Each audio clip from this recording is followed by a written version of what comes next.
Now available in paperback and e-readers, Spellbound, A Darker Shade of Black.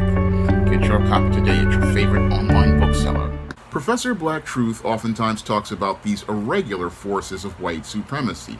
And while he talks about these irregular forces of white supremacy, we oftentimes think of them as these rogue police officers like Derek Chauvin, or these suburban commandos like George Zimmerman, or these Karens like the Central Park Karen or the City Bike Karen. However, oftentimes when we think about these irregular forces of white supremacy, we don't really talk about the black individuals who are a part of those irregular forces of white supremacy. Now, these black forces of the irregular forces of white supremacy, their job is to make sure that black people wind up following the unwritten social rules of white supremacy, and their job is to enforce the rules of white supremacy on black people to keep them oppressed and in a state of an underclass that has no hope. Now, part of those irregular forces of white supremacy that are black are these black gangs. Now, these black gangs are groups of individuals who are a part of the irregular forces of white supremacy, and sadly, many of these individuals don't know how they are being used as useful idiots to go out here and do the dirty work of the white supremacist. Now, the white supremacists, in their whole campaign as related to keeping black people oppressed, what they do as part of it, like Professor Black Truth talks about, is use their media and their covert operations as mind control. Now, this mind control to bring these gangs in as irregular forces of white supremacy was a two-pronged assault on the black community back in the late 1960s when black women became a part of the feminist movement. Now, black people in the late 1960s were starting to get focused on black empowerment. However, many black women wanted to be a part of social acceptance, and some black men wanted that too. And because they wanted this social acceptance, it left these individuals vulnerable to the forces of white supremacy as related to covert operations. And this whole thing as related to gangs and mind control really came out of the COINTELPRO campaigns against groups like the Black Panthers, and this was done as related to undermining the Black Panthers. And as they looked to undermine the Black Panthers and their campaigns to empower black people, what they wanted to do was create some covert operations to get black people to be oppressed by other black people. And that's how we got the formation of many of the black gangs that basically are terrorizing black communities. Because what white supremacy understood was that they could not go out and send whites to go out here and terrorize blacks, because those individuals would be called out as related to enforcing the unwritten social rules that were established by the Ku Klux Klan. And those unwritten social rules were meant to keep black people oppressed and keep them from taking power as related to controlling their economy and controlling the standards for the quality of life in their community. So what they did was go out and find some covert operatives who were black and bring them into black communities. And as they brought these individuals into black communities, they wound up having them promote anti-black narratives in these communities, because when you had black women becoming a part of the feminist movement and becoming a part of the welfare state to get economic security and receiving jobs from these corporations as part of affirmative action, they wound up kicking out the father, and kicking out the father allowed these subversives to be able to start promoting anti-black narratives in black communities. Now, these subversives were the ones who brought in the guns, brought in the drugs, and created the crime in black communities. Moreover, it was these subversives who were out promoting the whole narratives of gang life and thug culture to be the social norms of the black community. Now, without the black father there to provide protection from the black community by pushing back against these anti-black narratives, many in the black community wound up buying into these false narratives created by these covert operatives, not understanding they were basically being manipulated by the irregular forces of white supremacy into becoming a group of individuals who would oppress other black people and keep other black people in a place where they would be in a second-class status similar to Jim Crow. Now, many in the black community really did not value the black father or his role in the black community in maintaining the community's security and maintaining the order in the community that allowed black boys and black girls to have a good quality of life. No, because we had many campaigns to demonize black men in mainstream media. Many people started to buy into these narratives, not understanding the role of the black father in maintaining the safety and security of the community, and with people not understanding how the father maintained the safety and security of the community, they didn't understand that the father played an important role and black men played an important role in maintaining a safe community and maintaining a quality of life in the community. Because when there are fathers in the home, there are no ways for subversive individuals like gangs to come into a community, and there's no way for those individuals to come into that community because you have men who own black-owned businesses, one, and two, you have black men who own property in some cases, and because you have black men who have an investment in that community, they are going to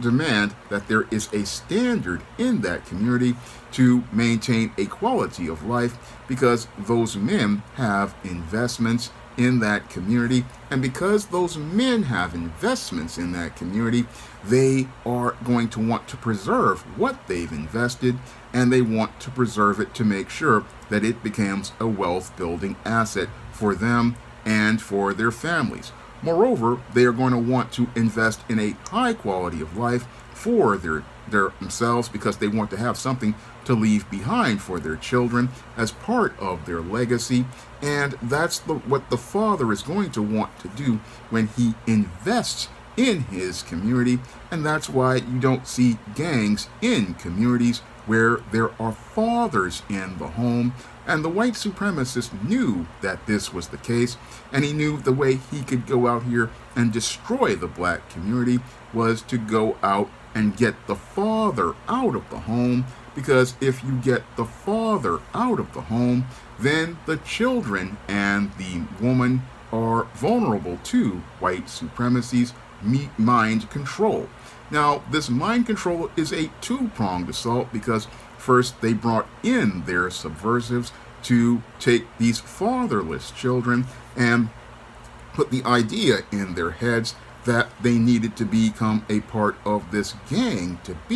get protection. And as this was going on, many of these kids, because they had no father there to say that he was the head of household and he was the protector, these kids started to believe they needed to become part of this gang in order to receive protection. And those kids also started to believe that because the mother was working at one of these jobs, because they were out here getting these jobs or they're part of the welfare state, they didn't have a family. And as they came in, this is where the children started to believe, oh, I need to be a part of this gang in order to have any sort of the stability of a protection and a family. And as a result, what happened to many black children over the last 60 years is that they were indoctrinated into a whole system of ideals that basically turned them from being black boys and black girls who could be competition to many of the whites and non-blacks in America to becoming part of the irregular forces of white supremacy. And as these individuals became indoctrinated through this propaganda, this anti-black propaganda presented by these covert agents who were came in, I believe, from the CIA. This is me speculating here, that I believe many of those individuals who founded these gangs were CIA agents, and these individuals basically put the idea in black children's minds and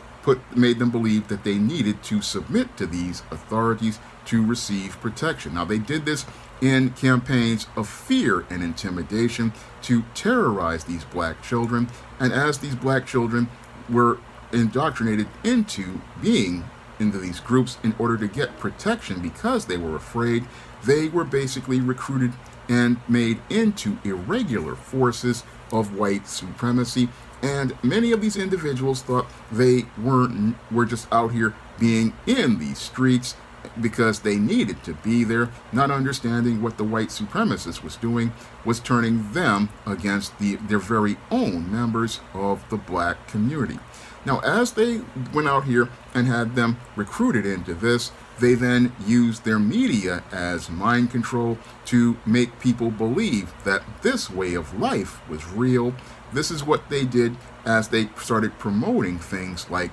gangsta rap and all sorts of gangsta images. The goal was to brainwash black children into believing that this was a reality for black people and tell them that this was the hard life that they needed to live. However, this was all a lie created by the white supremacist, and the white supremacist created this lie mainly because what he wanted to do was he wanted to be able to create an enforcement arm as related to the black community. And what he wanted to do was create this enforcement arm to ensure that no one in the black community would be able to rise to compete against his white and the white and non-black children in the economy from the black community. So just like the Ku Klux Klan did back in the days of Jim Crow, what they would do in those days is they would take a group of individuals, and again, they would go to black communities whenever they heard a black man was going for a good job, or he was looking to vote, or he was looking to do anything that would give him progress. They would send a group of Klansmen to go out here and participate in a lynching of that black man, or to burn a cross in front of his home. But with the new irregular forces of white supremacy, they no longer needed to go out here and get white Ku Klux Klansmen to put fear in black people to terrorize them. No, what they would do is go get some gang members and go get the gang members to go out here and terrorize that black person so that they would be quote unquote real. And part of being real was not looking to go out and do things like do well in school, want to go to college, want to go out and get a good job. No, whenever one of these individuals in the gang hears about this, what they do is do the work of the white supremacist and do the work of the white supremacist in looking to eliminate the best and brightest black people, and look to eliminate the best and brightest black people to ensure that the system of white supremacy continues to oppress black people and keep them in a permanent underclass. That is the role of the black gang in the black community. The role of the black gang basically is the same role as the Ku Klux Klan, a group of terrorists who are there to ensure that the system of white supremacy continues on, and these irregular forces, their job is to ensure that black people remain in a state of fear where they never look to aspire to do better or be better for themselves, and never look to aspire to be better as related to trying to improve their quality of life or look to build businesses inside of their community. Because I find it interesting that many of these gang members, they'll go out here and talk about how they're running their turf that they own no deeds to any property, and will go out here and look to terrorize other black people who are in their community, but they won't go after many of the whites and non-blacks who control their economy. Now, you'll hear organized crime, they'll have protection rackets against all of the businesses in their neighborhoods, but when it comes to the black gang, they never go after any of the Arab corner grocery stores, Indian fast food restaurants, Korean stores, and hair and nail salons. They never ask for anything from any of the businesses in their community, nor do they look to control any of the businesses in that community. No, what they do is they go into black communities and they target our best and brightest black people, and they target our best and brightest black people for terrorism and termination. And that basically shows how they are basically out here doing the dirty work of the white supremacist, and they do the dirty work of the white supremacist the same way that the Ku Klux Klan does their dirty work, ensuring that black people remain in a perpetual state of fear where they don't aspire to do anything except remain in a codependent state, in a second-class status in America. That is the main goal of the black gang, doing that dirty work that makes sure that that black people remain at the bottom of the world, and they get to rule over the ashes. And as they rule over the ashes,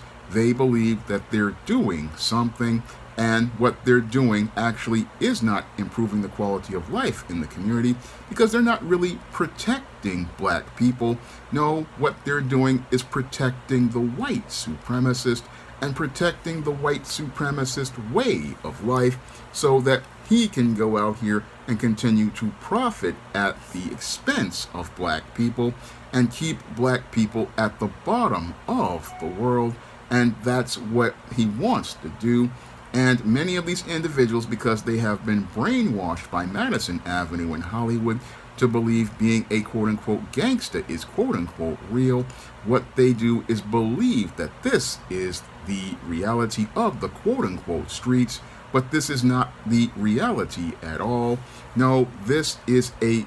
fantasy created by the white supremacist to create his world, and tells a lie to black people that they have to live in his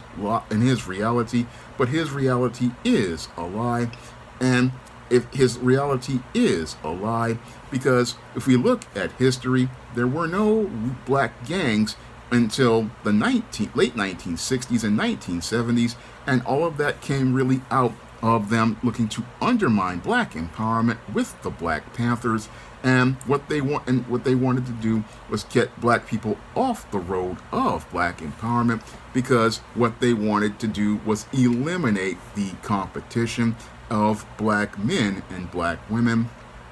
in competing in the global economy. Because if you have black men in a community as fathers in the home, you have a community that's going to be protected. But if there is no black man there, what you get are males who have no father. You have mothers who are completely overwhelmed, and you wind up with males who have no sense of their role as a man, no sense of purpose or direction. And what happens with these males when they have no sense of purpose or direction, or a father to establish a structure for a family is you wind up with lots of males who look to come together in a disorganized fashion. And as they come together in this disorganized fashion, what happens to those black males is they form these black gangs, and these black gangs, what they do as they're so-called selling drugs and fighting over turf is they think that they're being real and part of the streets, but what they are again useful idiots doing the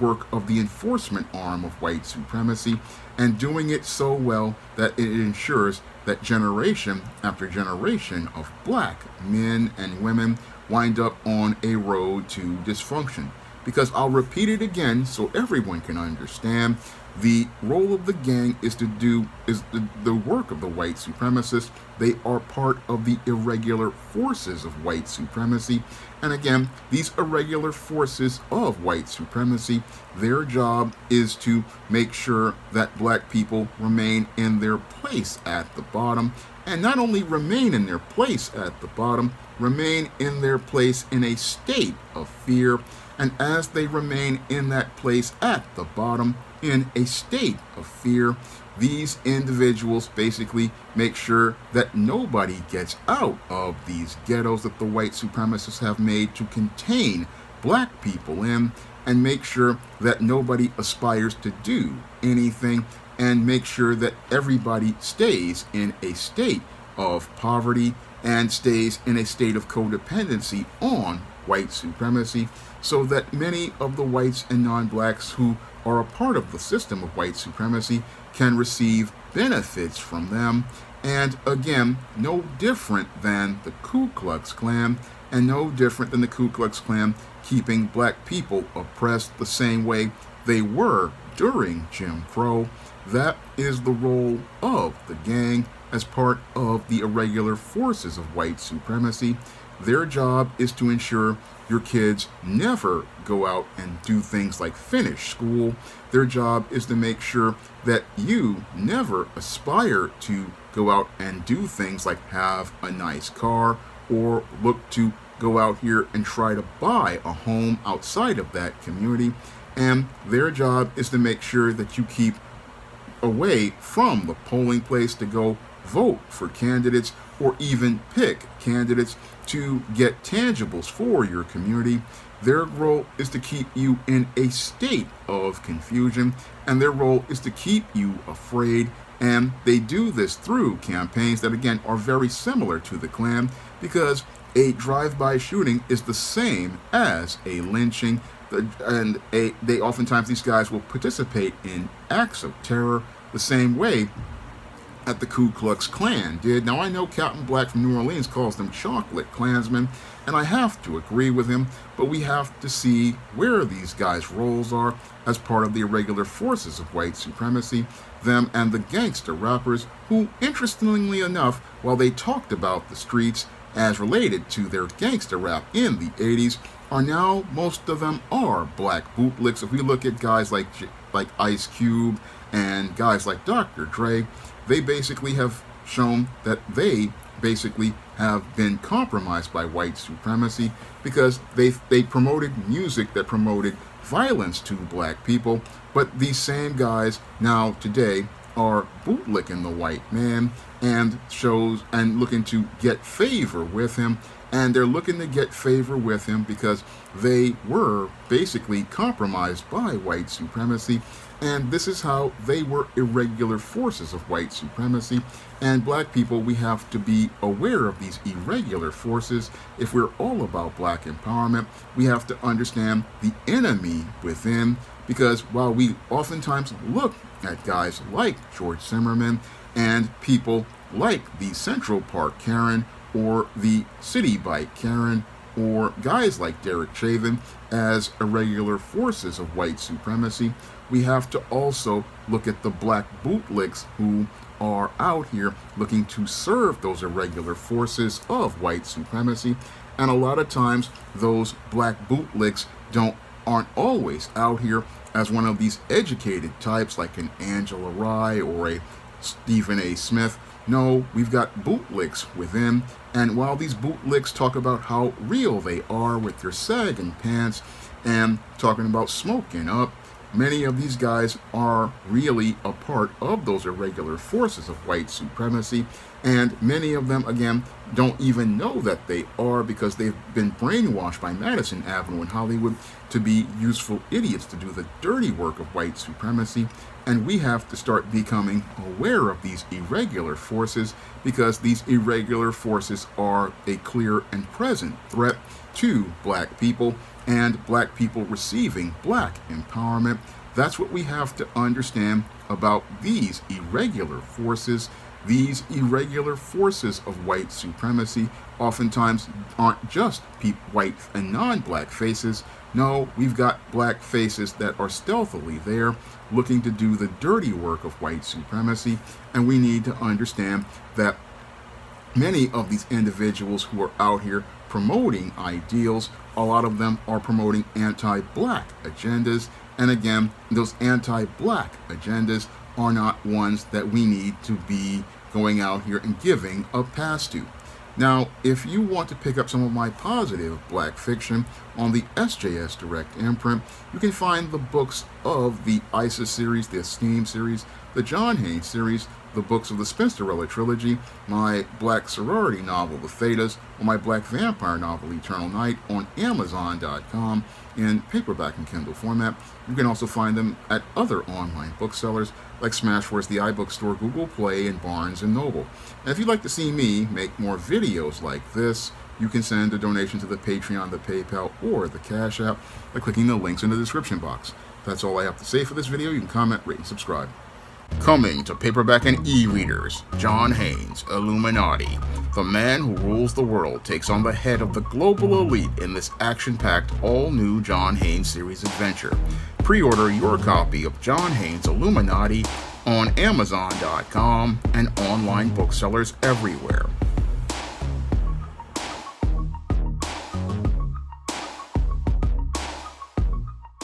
Support black-owned and black-operated digital broadcast media. www.niceradionetwork.com. Nice Radio Network, broadcasting 24 hours a day, 7 days a week.